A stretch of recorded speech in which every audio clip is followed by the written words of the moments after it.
People thought Facebook was a social network, but if you think about it, Facebook's secret and what they protected is they were the first to solve for identity online, which is interesting. They still have that, by the way. Uh, so um, the way we think about it is I try to practice variant perception in every aspect of my life. Do I know something that's variant in health, in my own health? I actually do, right? Because I've studied it, I know secrets about longevity. By the way, I make it's secrets to Peter Thiel. I don't make it like I know a secret. I'll actually tell you what the secrets are. But if you hear them, you're gonna be like, yeah, that sounds weird, or it sounds uncomfortable. Well, guess what? It is because it's variant. I know things about relationships that most people don't understand or don't know. I know things about business that most people don't understand. You try to study variant perception and have a variant view. And for that, it requires you to see the unseen, feel the unfelt, hear the unheard, right? It's something that people are just not thinking about. Um, what's an example of that right now? Okay, I'll give you an example. Uh, most people don't understand that. So fertility is a big problem in the world today. Okay, fertility is actually crashing globally. And one of the reasons is vitamin D deficiency. So your immune system controls most systems in your body, including your reproduction system, right? And when your immune system checks your blood and others and sees low vitamin D, it actually assumes that the world, something's wrong with the world. So to protect the individual and to protect the tribe, it actually shuts down your reproduction system. So most people that are having a hard time with fertility, other than nutrition, most of the time check their vitamin D levels in their blood. Odds are it's crashing or it's too low, right? Vitamin D levels is also a preconditions. If you have low vitamin D levels, it's also a precondition for breast cancer. It's also a precondition for other cancers. Check people. So it's like, okay, how do you solve for this vitamin D problem? Well, guess what? You supplementing for it works only to a certain level. The real other way is sun exposure. But most people have been brought to believe that being in the sun is actually bad for them. It causes cancer. Or they have to wear sunscreen, which, by the way, inhibits vitamin D production. That's an example of having a variant perception in health. It's very important to practice being able to see things other people do not. Again, find this tweet that I have. Maybe my assistant and I will find the tweet and link it. We should do that. Um, okay.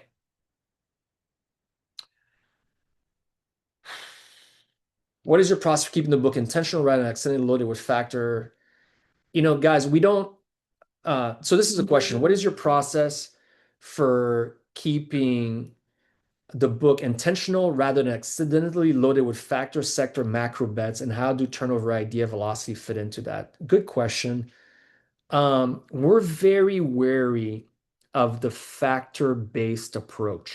Okay, we manage risk.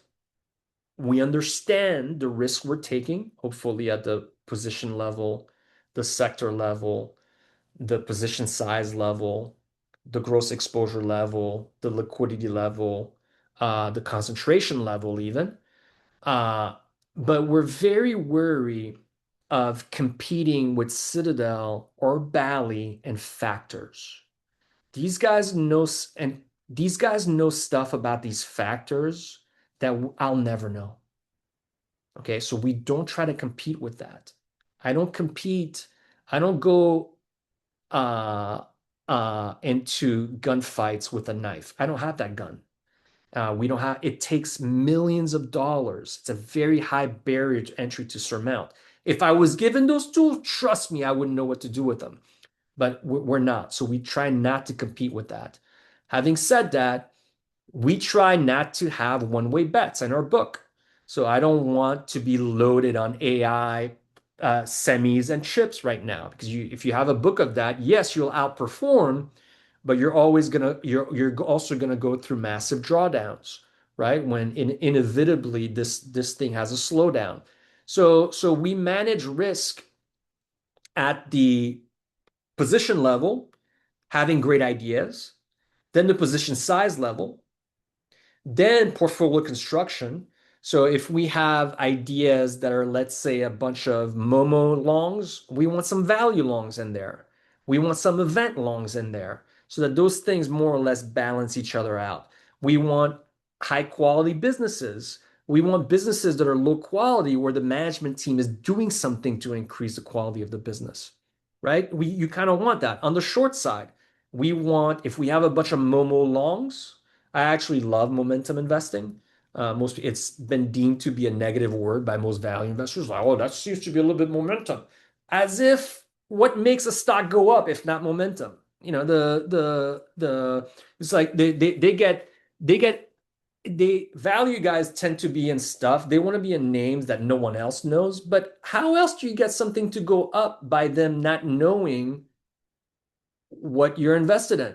Okay, but if I'm long a bunch of value stocks, I actually want to short a bunch of value names that on the surface look like it's the same valuation, but where the E and the PE is about to go down and it's going to gap down.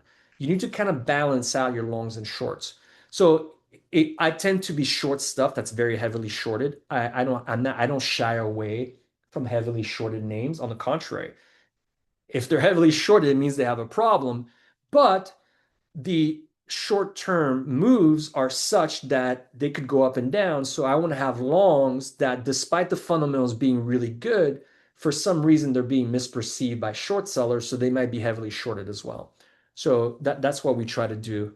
By the way, A.W. Jones, uh, um, because we run a Jones model portfolio structure, he didn't really have the term beta at the time, but he called it velocities, which we actually prefer because what he noticed is that the velocity of trading of a name, which kind of is indicative of its beta, is what he wanted to balance out. So if he was and what dictated the velocity of the kind of holders that were involved in the name, I guarantee you the growth Momo names, the holders are very different than the value guys, even temperamentally speaking, right? Balancing velocities of your book is actually a key portfolio management skill. Would you recommend a 25-year-old high school graduate working blue collar to pursue higher education? 100%. Of course you should. Um, uh, Go to a college that forces you to read all the classics. That's going to be a very valuable tool because that will be the analog context that when you use the tools, you know how to give it context and be very, very valuable. Okay, he says, worth mentioning a deep interest in financial markets and investing. Uh, Read all the books. By the way, I think I spoke about this in the last AMA I did where, have you read Reminiscence of a Stock Operator? Have you read Lessons of Warren Buffett? Have you read Snowball? Have you read Making American Capitalist? Have you read Poor Charlie's Almanac? Have you read You Can Be a Stock Market Genius? Have you read One Up on Wall Street? Have you read the letters of Nick Sleep? Have you read the letters of Chris Begg? Have you read, you got to read all that stuff. There's no such thing as being good at investing. You haven't read it. Okay. And you can't take it, put it into the LLM and give me the 10 points either. You won't, you see, investing, reading between the lines, making leaps of judgment, creativity, you can't do that fast. You can't take 9 women and create a baby in 1 month. Okay. It's not possible. You need slowness. Creativity, insight requires germination, it requires incubation, it requires friction, it requires constraints. AI tools take away all of these things. That's why you need the analog training. We are excited competitively because there's a generation of PMs that are being raised without the analog training, and we're going to trounce them because they don't know how to get context. And all these tools are forcing them to behave in a short-term way. There is no greater thing than the Lord could have done for us than putting AI tools in the hands of people that don't have analog or contextual training. Thank God. Okay. But I don't want that for you guys. Go sit your ass down, read the stuff. Very important. Would your response be different if living in the US or Europe? Yes. Um, European cultures tend not to be as meritocratic as in the US. It's very difficult to find a meritocratic business or culture in Europe. There, it exists in different pools. Like, for example, LVMH is a very well-run business. It's very meritocratic. If you're a top performer at a low level, Arnaud will find you and you'll elevate very fast within that. There are other businesses as well in Europe that have that beyond LVMH. No one is perfect, um, but it definitely would matter. Um, uh, Europe cliques matter a lot. So for example, if you're in France, there's certain groups that you're going to have a very hard time entering. It takes a big skill in Europe to be able to cross sectional groups. For example, one of my heroes was Jimmy Goldsmith, this guy. Um, and Jimmy, despite being in a way, I mean, he was cousins with the Rothschilds, and and he could cross jurisdictional barriers, right? He had friends that were big Jewish businessmen. He had friends that were American business people. He had friends that were French nobility.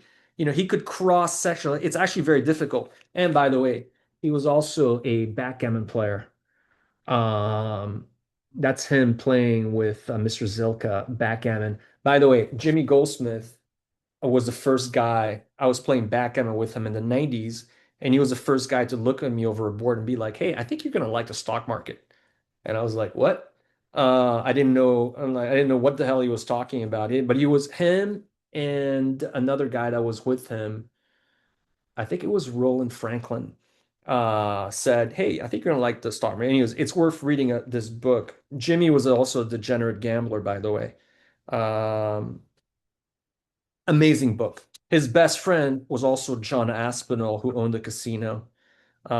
Jimmy also had multiple wives and mistresses and kids with everybody. And he's the one that came up with the saying that when you marry your mistress, you create a job vacancy.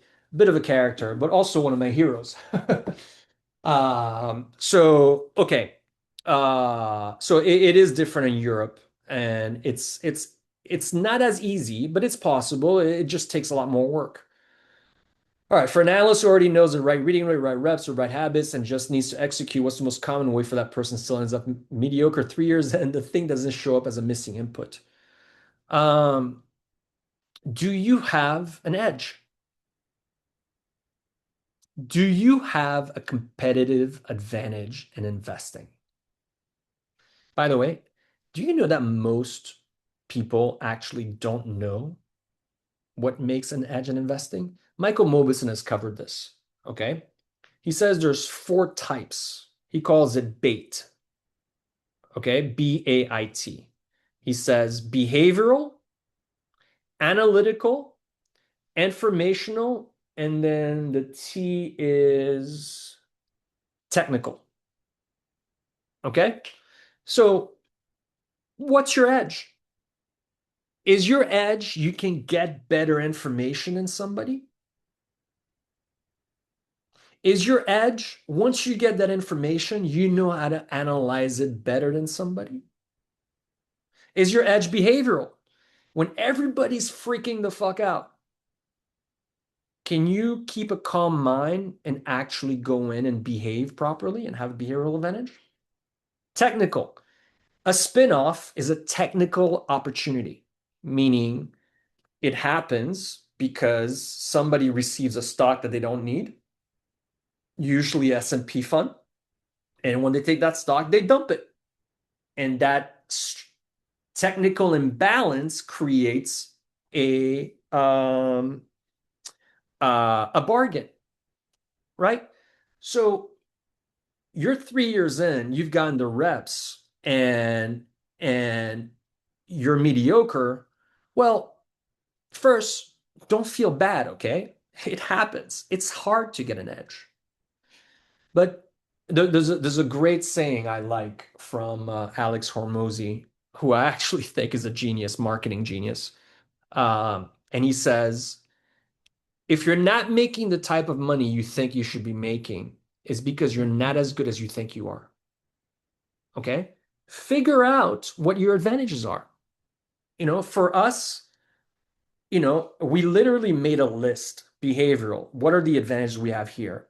Analytical, what are the advantages we have here? Informational, what are the advantages we have here? Technical, what are the advantages we have here? We use this Mobison framework. It's actually a bit more elaborate, by the way. There's actually not four advantages, there's actually 10 of them, which is interesting, but that's for a different story. And then you say, okay, you talk to somebody, you read a book, you ask a question, the person says something and it says, wait, that's actually an advantage. Which section does it go into? And now adopt that advantage for you. Michael Mauboussin with Al Rappaport came up with an amazing insight. They say that if you have a moat as a business, you should be earning above your cost of capital. If your cost of capital is 10 and you can earn 15% for a long period of time, you have a moat, right? So what's your cost of capital in investing? For example, can you beat the market? Your opportunity cost is S&P funds. By the way, I love the S&P. The strategically and as a competitor, I actually love my my competitors, which is the S&P, because the one lesson from the book Ender's Game is really when you love something that you really know how to destroy it, right? Think about the things that could really destroy you. Is it an enemy? No, it's usually somebody that loves you, right? So I've studied the S&P. I think it's the most beautifully well-crafted index. Okay, but that's my cost of capital, right?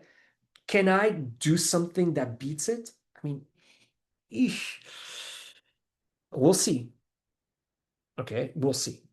But it's something to think about. And again, it's a group of 500 stocks. Can you beat it with 20 stocks at lower risk? Better stock selection? I mean, good luck. Okay. By the way, I love Charlie Ellis. I recently met one of my heroes. I never met him before, but there's an investor I really respect. And I was in Palm Beach for work and I'm having breakfast and I saw this investor and we actually gave that guy money in 2003 at the family office I used to work for. And I went to say hi and he introduces me. He says, this is Charlie Ellis. I'm like, the Charlie Ellis? And the guy's like all shocked. And I'm like, hey, I'm a huge fan. We give your memos as part of our training materials. And Charlie has a memo called The Loser's Game, which is a memo about how in the investment business, he starts out that inside the investment business, there's a belief that the business can actually beat the market. Every investment business has that, except when you look at the results of all these investment business, 85% of them don't beat the market. They actually underperform the market. Something like, rough numbers, maybe I'm wrong, but it'll get to the same conclusion. 10% meet the market and only maybe 5% outperform the market. And yet we keep trying, right? So are you going to be the one out of 20 to be able to do that? I don't know. Odds are no. It's okay. But you don't have to beat the market. Trust me, you do an 8% consistent, you'll be fine. You don't need to beat the market. It'd be more than enough to make a living, more than enough to feed your family. But if you want to be elite, okay, which is hard, you need to have a competitive advantage. You got to have a moat, and that moat better be expanding. You need to learn how to apply those principles to yourself. So I would say study yourself well, study the best. We're big fans of the principle imitate, assimilate, innovate. Find the best, imitate them. Assimilate, which means understand why the imitation is working. And then once you have that, innovate, make it better. Okay. You'll find that great companies, that's what they do. They started out, they were trying something, they tried it, they understood why it's working, they made it better. Walmart, literally, Sam Walton used to go notepad in hand, go to these retailers, copy what they were doing, come back, boys, we got to change it up. And he would change it up. Right? Wow. My kind of competitor. Right? It didn't work, throw it out. Keep going again. I mean, I don't know. If I saw Sam Walton in one of my stores, notepad in hand, talking to my manager, there'd be a problem. There'd be a problem. But he would do it. He literally talked about in his book. That's a competitor. Didn't care where it came from. He scouted. There's actually, did you guys read David Epstein's new book? I just finished it. Powerhouse. One of the concepts that he picks up is scout and scale. That the right approach today isn't to come up with something original on your own. Find something that scout it, set something's already doing, and then scale it up. Okay. Of course, respect trademarks, respects intellectual property and all that stuff. But if somebody's doing something that's working, make it better. And you'll find that if you're stuck and standing in place, it means that you're not as good as you think you are and you need to work on getting an edge more. So go out, talk to people, read, search, and keep doing that, and you'll see. It took me years to acquire an advantage. Years and years. Speaking of, one of the reasons why we do a content strategy is to put it out there, and then those edges find us, right? We live in a network-based environment. One of the things the internet has created is the cost of distribution of content or software is going to zero, is actually zero. So how do you use the marginal cost of distribution of software being or content being zero to further your investment goals? Okay. For us, it also serves as a way to add value to our community. We give what we want to receive. Give, give, give. Trust me, it comes back to us. And if it doesn't, it's okay. I'm generous anyways. So it doesn't matter. All right. It's a good question, whoever wrote that, okay?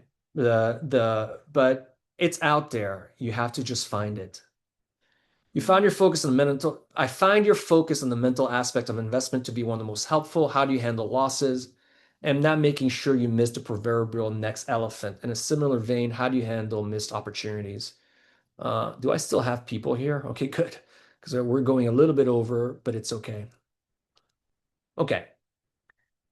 Ah, I handle losses much better now than when I was younger. Because I literally, like, I could sit with a loss for days. And sometimes I still do. My business partner, he's always like, he's like, let's let it go. Okay. Like I'm like, last week, for example, um, we had one name that was up big. And I'm sitting there, I was like, why was our size so small with the edge we had? And I'm literally sitting there at night, like replaying the scenario, beating myself up. I need to be held, like it's fucking killing me. Uh, but there comes a point where you mentally calm yourself down, you self-caress, you're like, it's okay. You have what's called self-compassion, where it's okay. Did you learn? Okay, you learn. Move on. It's not going to help sitting there. Those mental and emotional scars, they stop you from seeing the next opportunity. There's a pretty good quote by the guy from Bluecrest, is it? I think it's Michael Platt, where he says that losing money stops you from seeing the next opportunity, and being okay with that. Um, Missed opportunities, you have to study your missed opportunities as much as you study your opportunities that you lost money on. It's the mistake of omission. They can be very costly. I have a list called unmaximized opportunities. It's like, why did I not maximize this opportunity? Often you'll find something structural there to your personality, to your network even, or to your personal structures. Like, for example, a lot of people that miss opportunities is because they don't have the savings. They don't have a pool of capital out there. Or worse, they go through something bad, they don't have enough capital, they're forced to sell that opportunity, and then all those baggers go away, right? So structurally being set up for an opportunity is very important. Are you living frugally? Have you saved money? Do you have cash? Okay. Do you have a margin of safety in case something bad happens? Do you have the right network that brings you opportunities? You have to think about idea generation wise to set up the structure culture, right? The wrong structure cultures will attract the wrong ideas, right? Very powerful. Okay. How do you identify and hone an edge as a value-oriented investor? I mean, um, I'm not a value guy. We use value principles, but I wouldn't call myself a value investor. I mean, do I like to buy stuff when it's cheap? Absolutely. But that's not the only stock selection criteria that matters. Look, there's a lot of cheap stocks out there. Um, Currently, if it's not a chip or a memory or a semi name, there's a lot of cheap stocks out there. Will some of these names survive in an AI world? We believe that they will. We believe they will. David Einhorn, which is an investor that we really respect, and one of his early letters says, "Do you understand why the valuation disparity exists? Can you explain it?" Right? He also says something interesting in one of his last letters, by the way. He says that in this day and age, you can't depend on the market to recognize that one of your stocks is cheap, that it should be trading above. He says that today, you need to get paid from the issuer, from the company itself. Is the company doing something to make sure that their value is recognized? Is it having a strategic alternative and putting itself up for sale? Is it doing a stock buyback? Is it improving its operating performance? Is it improving its governance performance? Is it improving its commercial performance? That's a very powerful insight, by the way. Um, uh, I think David is really, really talented. Um, there's a lot of cheap stocks in Japan. A year and a half ago, there were a lot of cheap stocks in Korea. There's a lot of cheap stocks in Brazil right now. As a value-oriented guy, don't only apply your skills to one geography and one sector. Are you able to move? Speaking of, the average biotech phase two stock today trades. Sorry. Let me rephrase that. And I read this stat, and I kind of believe that. And there's a specific reason for it. Um, so your average phase two biotech in 2006 trades for 4x the valuation back then than your average phase two biotech today. This is despite interest rates being much lower in the last 5 years than when they were in '06 before the crisis. Why does biotech valuations, phase two, probability adjusted, trade at lower? And by the way, if I'm wrong with this, please call me out on it. Okay, I'm not making a recommendation. I'm not saying biotech stocks are cheap. And also, remember early on, I told you we don't like to do phase two biotechs. But it's still interesting. Why does this valuation disparity exist? Now, it's probability weighted valuation, meaning they don't have any revenue right now, right? But if the drug gets approved, and what probability is that? And what revenue they get, what probability is that? Where should it trade? It traded for more back in '06 than it does today. As a value guy, you're able to go and do that? Maybe. Speaking of, um, so one of the problems today is when the environment is changing at the pace that it's changing at right now, very often your competitive advantages no longer matter. Okay? Why? Because the environment changed. On the contrary, very often those advantages then are turned against your performance. So you have to be very careful in this environment with thinking you have an edge and you keep trying, you're not making money, and you're saying, well, it's the environment. No, it's actually you because your edges have been dulled, right? And it's very important that you keep finding new advantages in our business. It's tough, but it's important. Okay. So I answered all the questions that I was asked in the form. Now we have a bunch of questions. Let's give it another 20 minutes, and that way I'll have been here 3 hours. I know it's a long time, guys, but thanks for keeps sticking on. All right. The Convergence Investor 96. What's your general thought about two very diametrically opposed investing styles, growth investing versus value investing? By growth, I mean momentum. What's a better style in your view? I think a better style is to do both. Okay. It's very powerful to have a book of growth names and value names. By the way, it's all the same thing. Do you want to overpay for a growth name? No, you don't. Do you want to overpay for value name? No, of course you want something to be worth 100 and hopefully you're paying less for it. Okay? But when you have a portfolio, if you were to put a gun to my head, it's growth. I want to be long a business that's rapidly growing and where return on invested capital are accelerating. Of course, I don't want to be long some piece of shit value name that's trading at a discount to the replacement cost of the machinery. No. Like, what's the point? It's like, by the way, sometimes value guys drive me nuts because they're like, I want a great business. I want great return on invested capital. I want a long runway to growth. I want a great management team. The moat has to be expended, but at least I want it cheap. So you want Michael Jordan, but you want him to be trading at a cheap valuation. I mean, like, so do you believe in magical thinking as well? No. I like the Strauss-Zelnick. Yeah, he's like, don't fall prey to magical thinking. That's magical thinking. But can you have a book where businesses are growing fast with the right free cash flow drop, but have a group of names where it's worth 100, but they're trading at 60, but the management team is doing something like Einhorn said to get you there.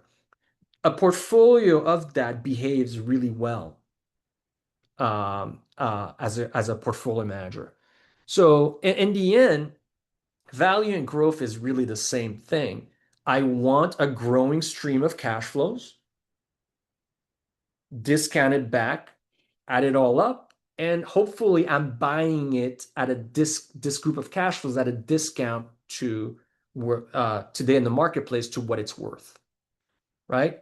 So put a gun to my head though, stylistically, I'm a much more growth guy than I am a value guy. But do I still want undervalued growth? Like, of course I do. Who doesn't want to? No, I want to overpay for stuff. No, that makes no sense.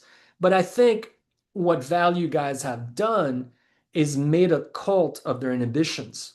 They want to they want everything to be cheap. It doesn't exist. That's la la land now. Pre '08, something could trade cheaply because there wasn't a lot of information on some things. It wasn't until in the 90s you still had to get stuff mailed to you, or go to the SEC office to get stuff. Stuff could be cheap for a very long time. Today, information is so abundant. If something is cheap, odds are there's a fucking problem with this thing, right? So be very careful at thinking that, oh, I own something cheap and it's worth it. No, the you might actually have a problem on your hands, right? What is the path to realizing the value? That's what you got to be good at. And by the way, momentum investing, I know very, very rich momentum investors, okay? So it's not a bad thing. Do they know how to manage risk? Do they know when to step off the train? Do they know, that's a different story. Okay. What ritual or constraints have you found most useful for making sure you spend sufficient time with family as a PM? Dinner with my family whenever I can. Okay, lunch and breakfast as well. We take trips together. We read together. We watch movies together. You need to have important family time. More important though is do not bring a bad day at the office to your family time. You have to know how to separate the two. Even better yet, do not bring a great day into your family. Okay. You have to learn how to stay evenly keeled, neither a good day nor a bad day you bring it home, because I've seen people take it out on their families, take a bad day and take it out. I'm ashamed to say I've done that. It wasn't bad, thank God, but it's not pretty when you snap at somebody that you love just because you got a short that ran you over that day. Don't do that. The best way that I know to have a clean break is to reset your emotional system before you go home. You have a bad day, you get on a treadmill or a stationary bicycle, or you take a brisk walk where you bring your heart rate to 80% of your max for 20 minutes. That resets your emotional system. It's very powerful.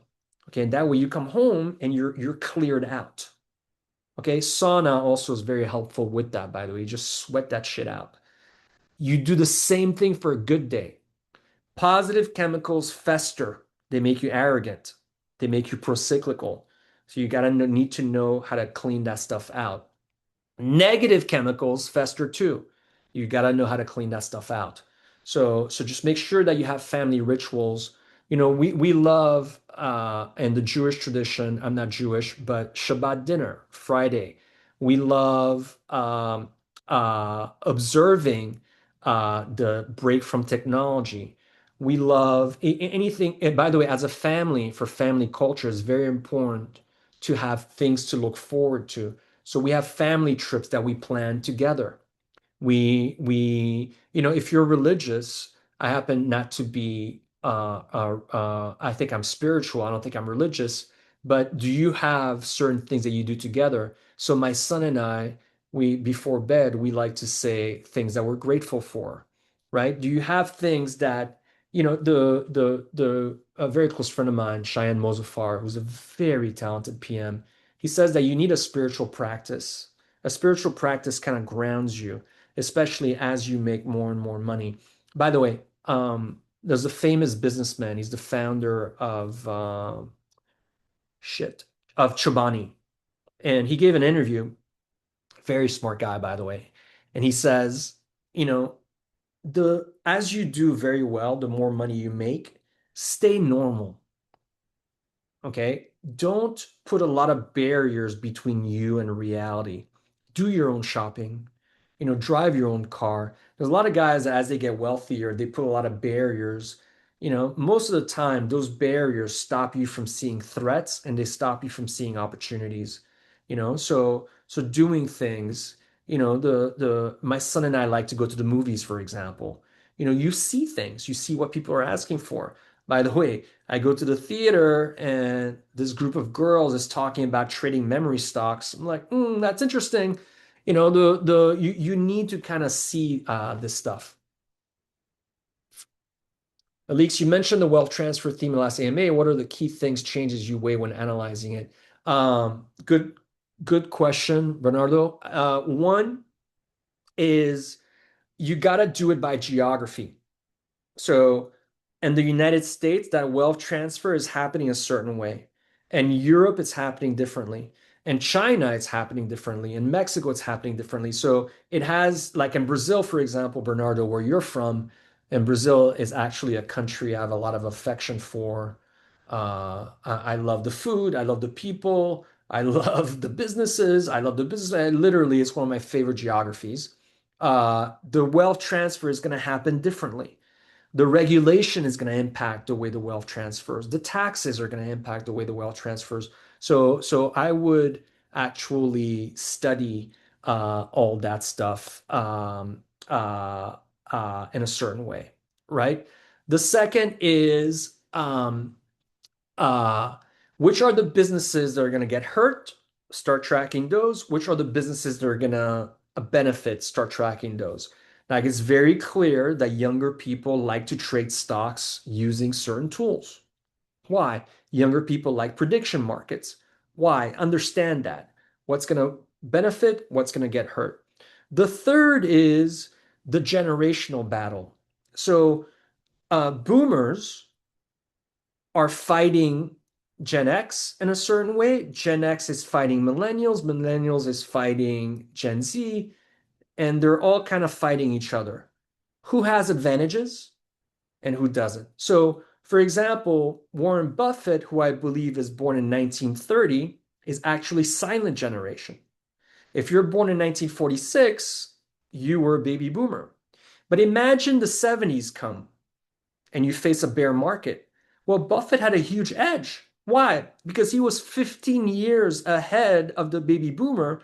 So when the baby boomer was getting its ass handed to them in the 70s, Buffett already had a lot of money that he could buy cheap stocks.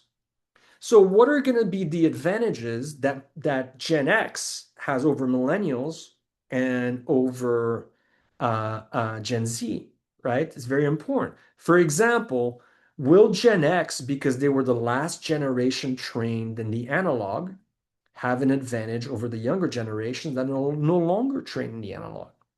Maybe. Okay. George Washington, I'm taking your unconventional route as an undergrad. I interned as buy-side firm, now spending my junior summer as single manager in New York. I would love to chat advice. Reach out to me on LinkedIn. How do you feel liquidity coming from the GP returns from the AI names will change the market structure you describe? Great question. The market structure is changing. It really is. That's why I think um, pre-08 markets, post-08 markets, post-2022 markets. Pre-08, the pods were smaller, the quants were smaller. We had prop desks. Twitter did not exist. There was no social media. Uh, uh, there were, if you were in a financial stock, odds are it was only Americans that owned that stock, right? Post '08, there's no more prop desk because the GFC got rid of those, right? The pods are massive, the quants are massive, the algos are massive, index funds and passive is massive. You have Indian day traders, Korean day traders, Swedish day traders, they're all interacting with you. Commission dollars have eviscerated analytical research. You have Twitter. Narratives can grab hold of your stock and drive it crazy. And then now you have these AI names, and everybody's using these AI tools for analysis. So, should that be changing the kind of stocks that work and the kind of stocks that don't work? Oh, by the way, I forgot. Today you have baskets, right? Which is something that happened at the end of post '08, right? But today, if your stock is in one of these baskets, you could be in a penalty box for at least a couple quarters. Okay. And if you're not aware of that, you can tear your hair out. Okay. But If you find out that one of your names that you're long is getting removed from a basket, then you can see 1 year's of performance in 1 quarter. Okay. So these new entrants and these new tools are proliferating within the post 2022 market structure. Do you understand how it impacts your stock picking? Spend the time. By the way, it's better, you have to be a business analyst first and a stock analyst second. Do you understand what makes your stocks go up and down? It's sometimes, it's impossible. You're like, why is this thing up or down? We had a situation the other day where one of our names did a secondary, and after the secondary, the stock went up 15% despite being dilutive almost. And and I was saying, hey, why is this thing up despite like we're long because we're expecting the stock to go down, right? And because of our long-term point of view, we didn't sell it, but our guess was, oh, people thought the secondary was going to be an overhang. And now that there's no more secondary, all the buyers are coming in, right? And then the prop desks 2 days later told us that's what actually had happened, right? So do you understand market structure? Okay. And do you understand whether the reference positions you learn from are pre-08 market structure? Most value investors and other investors, they learn from examples that the market no longer provides you because the market structure has changed. Now, will the market structure come back? Yeah, it will. And will you be able to adapt then? Hopefully. Okay, but it's something that you kind of need to be thinking about. I hope I'm making sense, by the way. Um, is it worth to go to Columbia to learn investing, or is it reading books and practicing enough? I would go to Columbia. Okay, I love Columbia.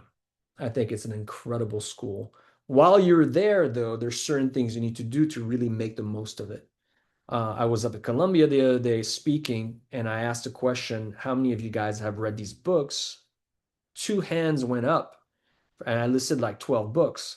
And by the way, both hands that went up are guys that I mentored. I'm like, you guys don't count.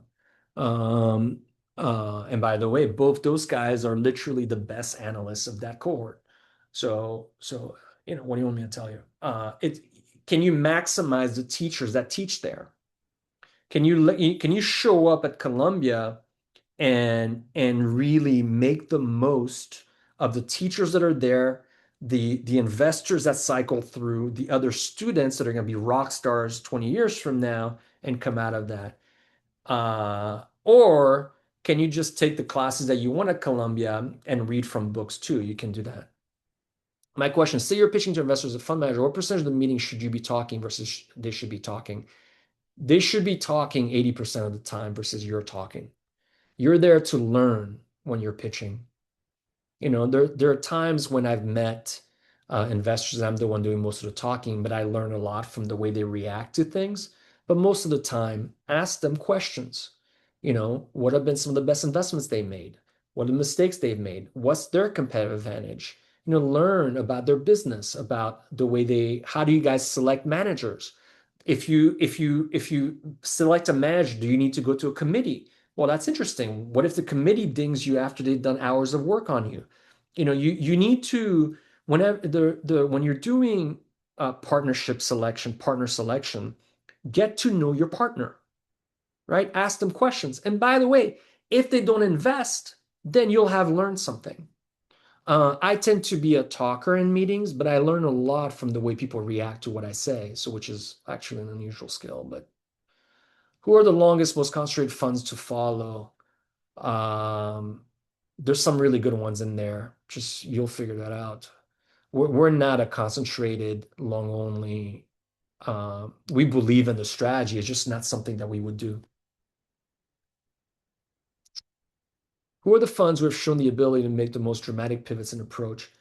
You have to study Ackman, okay? Ackman is incredible. The way he's evolved as an investor, he shows a pattern of improvement. He's gotten better over time. He's a great marketer. He's a great pitcher. I think Ryan Israel that works for him is a fucking stud. Um, they more or less pivoted a bunch. If you study Julian Robertson, Julian, there's some interviews out there of him talking about how he views value. If you look at the kind of guys he hired and how he evolved, it's very powerful. Um, I think you have to study Chase Coleman. You have to study, all these Brad Gerstner, all these guys that have public profiles. Study what they do, how they did it. There's an edge there. Um, okay, curious to get your thoughts on best ways to use AI for learning. By the way, all the guys that you mentioned on that list are phenomenal, okay? So nothing to say. It's just that we've chosen not to run concentrated. It doesn't fit my personality. Curious to get your thoughts on best ways to use AI for learning. AI, okay, so how does one develop cognitive security protocols and erode your own analytical judgment? Analog training, okay, read.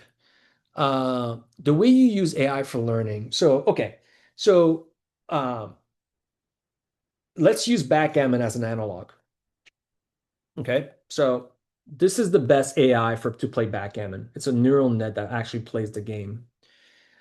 In the old days, which is in the 90s when I was learning how to play backgammon, and I am a neo boomer, I'm Gen X. So I literally grew up in the last days of the analog. Um, if you wanted to play one position to learn from it 1,000 times over a physical, it would take you weeks. Whereas when you started playing against a computer, you could play 1,000 positions in 2 hours very fast. So your learning accelerated, but you still needed to use your mental models, your principles, your reference positions, and the books you had read to speed up that learning. So you have to use uh, um, uh, you have to use um, uh, AI to accelerate your learning. The problem, though, for investing is that though your learning is accelerating, you still have to work on your patience because despite your learning accelerating, the multi-baggers, it takes time for them to evolve. So make sure that as you're learning, it doesn't affect your time sense. Because I actually believe that AI is going to make people more short term rather than more long term. I believe that. Am I wrong? Yeah, I could be wrong, but for now I believe that. Believe me, I'll change my mind if I'm wrong. Okay. But Mark, I think it was the All In podcast this weekend where was it the All? I forget where it was, where one of those guys quoted Mark Cuban and says that there are two types of people in this world. Those that use AI to learn faster than they ever could before, and then those that use AI to avoid learning altogether. Those that use AI basically in the second form to literally like you decide for me and I'm going to do what you do. I can tell you this, those guys are going to get trounced. But can I use, let's say, one of the things I recommend an analyst does if he's covering a sector, literally take the value line and read every value line page on every stock in the sector. Can you do that? How about if you did this? Let's say you have a prompt to figure out a name and it produces a 5-page report that would take you months to write, if not a year to write over about 200 names. Can you write that prompt and read what it says about 200 names in a sector in 3, 4 days? Is that a lot? That's 1,000 pages. Can you read? That's 250 pages a day. You could do it. Are you going to do that? Okay, yeah, you're going to accelerate your learning. By the way, if your prompt is wrong, you're going to be learning the wrong shit. And don't forget, AI is very good at measuring the things it can't see.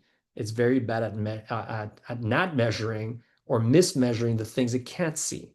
So in a way, you have to be good at the things that AI is blind to now. So it is what it is. But anyways, I hope I answered your question. The way that you don't erode your own analytical judgment and skills, again, is the analog training. Read, physical, teach, by the way. It's going to be very important. Teaching is about to be a key skill in the AI world because when you teach, you don't only learn it from one level, you learn it from a second level, which is you actually see the way the students are reacting to what you're teaching, right? And then you learn it from another meta level because you're like, wait a second, these guys got it. Why didn't these guys get it? And that difference is often a key competitive advantage. So teaching is a huge skill. Lee Loman, glad to see you're fighting the good fight. Thank you. Okay, definitely go to Colombia.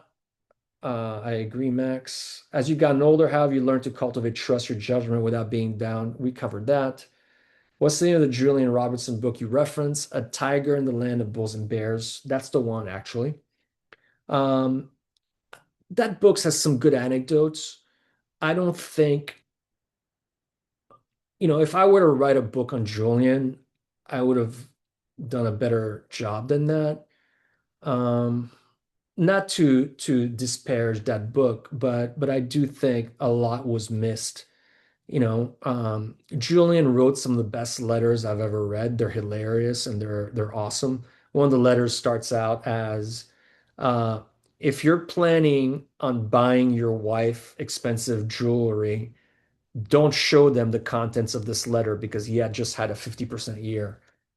God, I miss Julian. Um, how do young men properly speak to women and apply that experience to networking? AMG and blues, you're my kind of guy, but I don't think this is the forum for this, lest I be canceled. Um, One thing I'll leave you with, AMG blues, is be a man. Okay, manhood has become a forgotten, almost looked down upon. If you're a man, it means you're a papa, you're a protector, you're a provider, you're a host, you handle shit. When the shit hits the fan, you come, you protect people. You protect your people, you provide for them. You're a man. You hang out with other men. Okay, you're not afraid of being a man. Forget the people that look down and shit on the patriarchy, blah, blah, blah, and all this bullshit. Be a man. But it also means that you respect women. I come from a matriarchal family. Most of the women in my family are the leaders, not the men. I'm one of the only ones that's actually one of the leaders. The new generation is more males that are leaders, but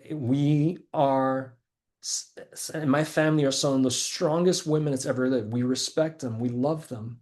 Be a man. It's okay to be a man. It doesn't mean that you're an asshole. Step back a second. I say that um, I asked my grandfather once, what are the three most important values of a man? And he says, dominance, vulnerability, generosity. And if you can be all three at the same time, it's very powerful as a man. Are you dominant? I didn't mean domineering, but are you dominant? Do you know what you want? Do you go after it? Are you a papa, a mama, a protector, or a provider? Right? Are you vulnerable? Do you put yourself in harm's way where you're vulnerable, where you learn from that and you're able to bounce back from that vulnerability? I didn't mean being a sap, you're crying all the time and all this stuff. We've all done a fair of that, but can you bounce back from that? And are you generous? Can you actually give what you have? There's an amazing book. I think I mentioned it the last time. Uh, I think it's called, I was watching a Matthew McConaughey on a podcast, and it's by Og Mandino. And I think it's called The Greatest Salesman in the World. And it's like a list of scrolls that you have to follow. And one of them is give half of what you make per year away. Now, you don't have to do that. And I actually don't have the money to be able to do that. But can I give what I've learned? Just give it. Take it. Take it. Take it.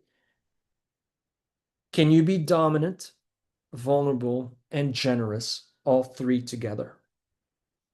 That's the height of I think manhood. But also, guess what? The women in my family, highly dominant females, highly vulnerable. If one of them is pissed, believe me, you're gonna hear about it. Okay? If one of them is sad, you're gonna hear about it. If one of them doesn't know, you're gonna ask. And they're generous. You should see what my grandmother would do to get her friends out of trouble.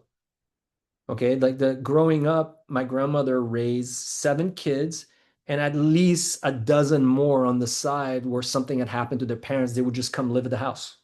You know, highly, highly, highly generous people. It also led them to not having any money when they were getting older too. But guess what? They're remembered, right? Dominance, vulnerability, generosity. I'll leave you guys with that. It's been a long time, 3 hours. This is going to be a long one. Any more questions, let me know. We'll be doing another one in a month from now.